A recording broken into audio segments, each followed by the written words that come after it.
Well, a local man has made it his mission to collect tons of sports memorabilia, and he's acquired some good stuff over the past 4 decades. So Bella is live with him in Roseville this morning, checking out all the stuff he has there. Dave Grassoff must be so jealous.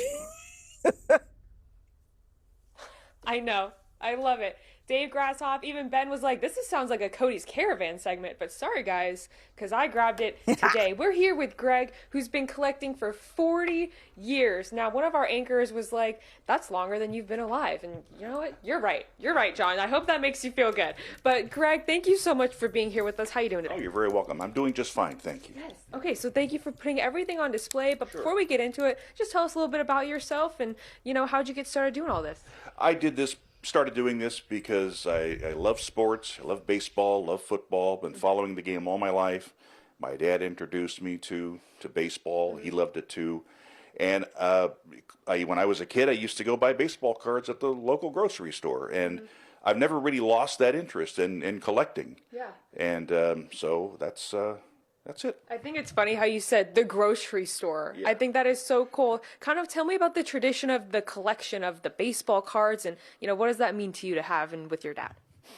Well, I guess the great thing is when I opened up a pack of baseball cards in 1970, that was the first year I started buying baseball cards to get a player from my favorite team, and that would be the Oakland A's, or to get the card of a big star. That was always exciting.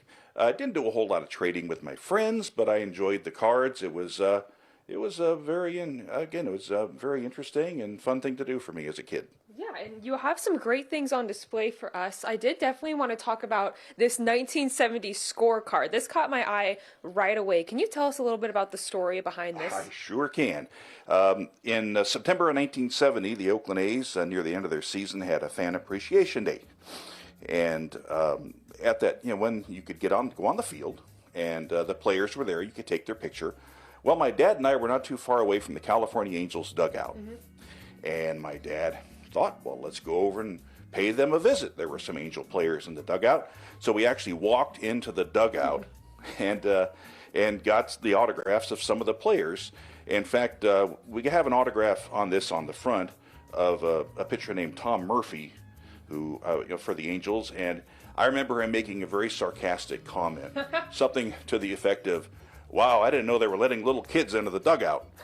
So too good. Now, Greg, too, we also have some rare baseball cards and football cards over there. But tell me about that picture there on the left. Sure.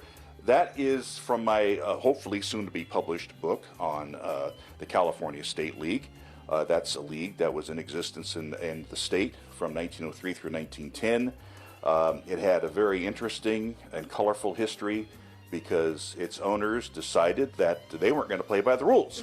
They were going to go ahead and swipe players from some of the organized baseball teams and move into territory that was already owned by organized baseball teams. And needless to say, the Pacific Coast League and the organized baseball were not too thrilled with this. So that created a conflict, and I go into that in a fair amount of detail in the book, which again is we're still trying to get it published. It's a work in progress, but we've actually got a couple of pages here that you guys can just kind of flip through. It's so cool to see the book process getting started. If you heard of the PCL, it's because that's the league that our River Cats play in. So you gotta love it.